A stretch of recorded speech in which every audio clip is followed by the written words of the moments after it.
Facebook കൂട്ടായ്മയിൽ ഏറ്റവും സജീവമായി പങ്കെടുത്തുകൊണ്ടിരിക്കുന്ന നമ്മുടെ പ്രിയപ്പെട്ട നസീർ സാറാണ്.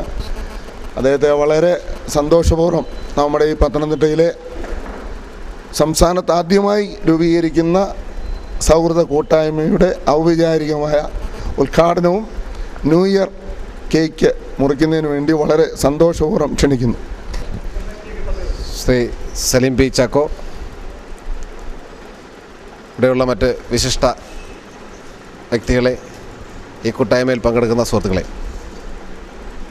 ഞാൻ പത്രത്തിൽ കണ്ടിരുന്നു ഇങ്ങനൊരു പരിപാടി. അതിനുശേഷമാണ് ശ്രീ സലീം പി ചാക്കോ എന്നെ വിളിച്ച് വിവരം പറഞ്ഞത്. എൻ്റെ ആശയം നന്നായി എന്ന് തോന്നുന്നത് കൊണ്ട് പങ്കെടുക്കാമെന്ന് കരുതി. പറഞ്ഞേക്കുന്ന പോലെ ആരുടെയെങ്കിലെയൊക്കെ പണം കൊടുത്തിട്ട് മറ്റുള്ളവരുടെ പേരിൽ വ്യാജ പ്രൊഫൈലുണ്ടാക്കി നിൽക്കുന്ന ഒരു സ്ഥിരം പരിപാടിയുണ്ട്. അത് കുറ്റകരമാണ്. പക്ഷേ ആരും അതിനകത്ത് വലുതായിട്ട് പ്രതികരിക്കാറില്ല. അതൊരു അപഖ്യാതികരമായ വാർത്തകളും മറ്റു കാര്യങ്ങളൊക്കെ വരുമ്പോഴത്തേക്കാണ് അതിൻ്റെ ഒരു പ്രശ്നങ്ങളായിട്ട് വരുന്നത്. അതിനകത്തൊക്കെ നമ്മൾ വളരെയധികം ജാഗ്രത പുലർത്തേണ്ടതായിട്ടുണ്ട്. ഞാൻ സജീവമെന്ന് പറഞ്ഞു കഴിഞ്ഞാൽ എനിക്ക് ഇവിടെ മറ്റ് വിനോദോപാധികളൊന്നുമില്ല. അതുകൊണ്ട് വൈകുന്നേരം സമയം കിട്ടിയാൽ അരമണിക്കൂറിലും എനിക്കുണ്ട്. കൂടുതൽ പത്തനംതിട്ടയിൽ നിന്ന് ഇപ്പം ധാരാളം സുഹൃത്തുക്കളും ഇതിനകത്ത് കയറി വന്നിട്ടുണ്ട്. പക്ഷേ ഞാൻ വളരെ സെലക്റ്റീവാണ്. സുഹൃത്തുക്കളെ എടുക്കുന്നതിനകത്ത് വളരെ സെലക്റ്റീവാണ്. അവരുടെ ബാക്ക്ഗ്രൗണ്ടുകളും മറ്റും ഒക്കെ ഒന്ന് മൊത്തം കയറി അവരുടെ സുഹൃത്തുക്കളെ നോക്കിയിട്ടൊക്കെ മാത്രമേ ഞാൻ കയറാറുള്ളൂ.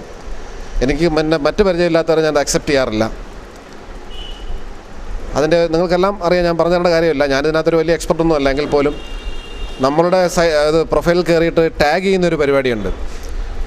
അപ്പോൾ വല്ല മോശമായും അതുപോലെ തന്നെ പ്രശ്നങ്ങളുള്ളതുമായ വിഷയങ്ങൾ നമ്മുടെ പ്രൊഫൈലിൽ കയറി ടാഗ് ചെയ്താൽ അതൊരു പക്ഷേ വർഗീയമാകാം, രാഷ്ട്രീയമാകാം, ഒക്കെ ഉണ്ടാവും.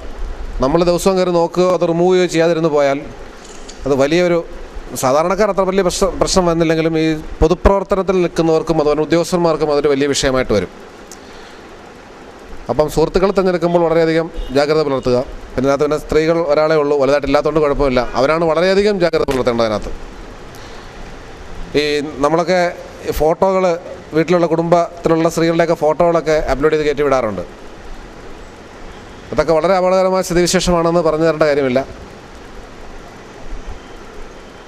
എന്നിരുന്നാൽ പോലും നമ്മൾ ഈ ടൈം ലൈൻ പരിപാടിയിലൊക്കെ കയറ്റുമ്പോഴേ അത് പബ്ലിക്കായി പോകുന്നുണ്ട്. എൻ്റെ വീട്ടിലൊരു 4 ഫോട്ടോ അങ്ങനെ കയറി വന്നു.